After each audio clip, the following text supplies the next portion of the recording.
Bienvenue dans cette nouvelle édition du 12-15. Au sommaire, l'opposition congolaise pose des conditions à sa participation aux prochaines élections. Elle demande notamment une réactualisation des listes électorales. L'heure est au bilan pour le tribunal pénal international pour le Rwanda. L'institution vient de clôturer son dernier procès en appel. Et 300 millions de dollars pour les pays touchés par Ebola, c'est la somme mobilisée par la Banque africaine de développement afin de relancer leurs économies. Mais tout d'abord, le président guinéen Alpha Condé a rencontré ce mercredi le chef de l'État français François Hollande. Il a rejeté tout changement de date de l'élection présidentielle. L'opposition a manifesté à plusieurs reprises ces derniers jours pour obtenir une modification du calendrier électoral qui renvoie les élections locales à 2016 après la présidentielle fixée à octobre 2015. En République démocratique du Congo, 67 partis de l'opposition ont appelé à ne pas déposer de candidature pour les élections provinciales. Ils demandent à la commission électorale de réactualiser ces listes pour y inscrire 5 millions de nouveaux électeurs. Les provinciales sont le premier scrutin qui devra se tenir le 25 octobre prochain. Kessi Webi Martel. Ils sont en tout 67 partis politiques issus de l'opposition et tous refusent de présenter leurs candidats pour les élections provinciales de 2015 en République démocratique du Congo. La procédure doit débuter le 2 mai, une façon pour eux de protester contre le refus de la commission électorale d'actualiser les listes des votants. Nous avons un fichier électoral qui a été confectionné en 2005 et mis à jour en 2011. Mais aujourd'hui, nous avons des jeunes gens, plus de 5 millions âgés de 18, 19 et 20 ans, qui n'ont pas de carte d'électeur. L'opposition souhaite également que les membres de la CENI, la Commission électorale nationale indépendante, s'entretiennent avec eux.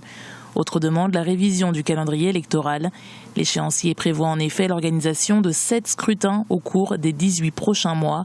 Des engagements difficilement réalisables selon certains experts.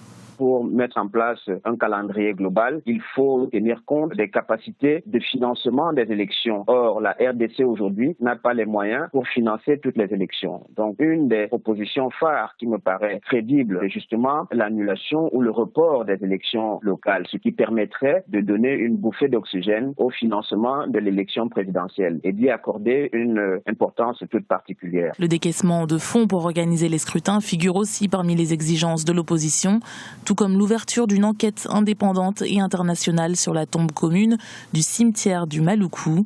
421 personnes y avaient été enterrées la nuit du 19 mars.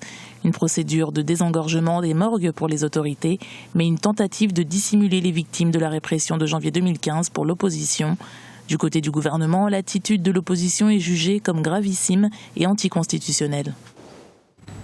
Et toujours en République démocratique du Congo, la situation est confuse ce jeudi après une incursion de militaires rwandais dans l'est du pays. Les raisons ne sont pas encore connues, mais les autorités congolaises en ont donné la confirmation. L'incursion a eu lieu à environ 120 km au nord-est de Goma, en plein parc des Virunga. En Tanzanie, le tribunal pénal international pour le Rwanda vient de clôturer ce mercredi à Arusha l'audience de son ultime procès en appel. Le verdict est attendu au mois d'août prochain. L'heure pour cette instance judiciaire créée en 1994 de faire le bilan. Ibrahim Ndiaye.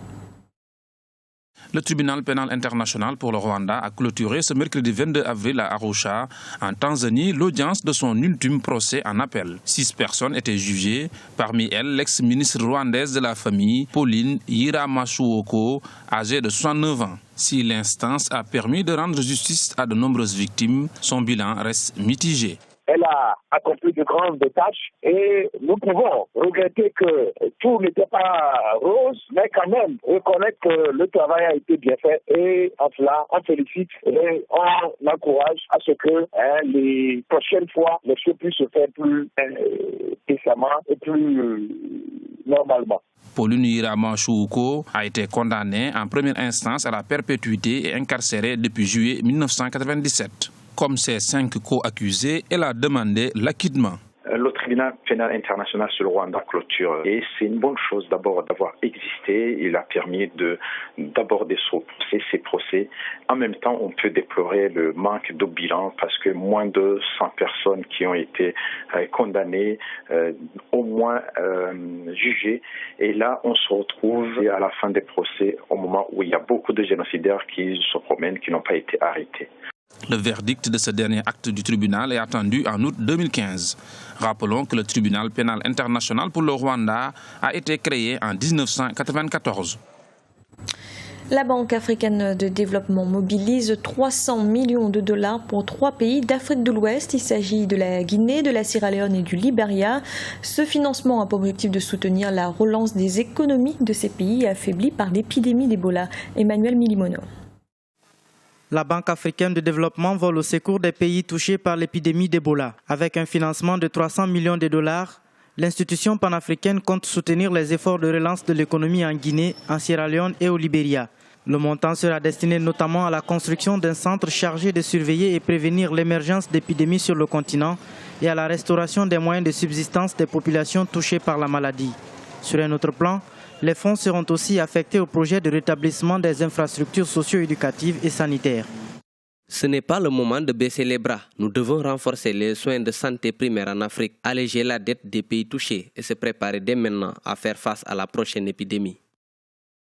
La propagation rapide du virus Ebola a fragilisé les économies des pays les plus touchés. En Sierra Leone, où les paramètres macroéconomiques affichaient de bons résultats, notamment grâce à un secteur minier dynamique, les prévisions du taux de croissance en 2014, qui était sur la barre de 11%, ont chuté.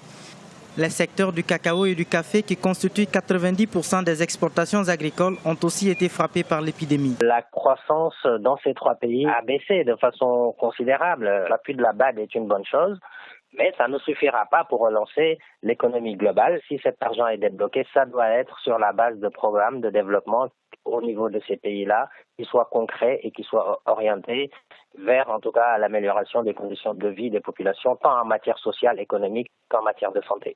Depuis le début de l'épidémie d'Ebola, la Banque africaine de développement a mobilisé 823 millions de dollars en aide aux pays les plus affectés.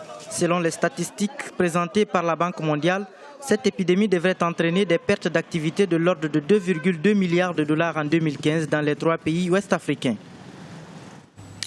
Et du basket pour terminer, la NBA projette d'organiser un match le 1er août prochain à l'Ellis Park de Johannesburg en Afrique du Sud.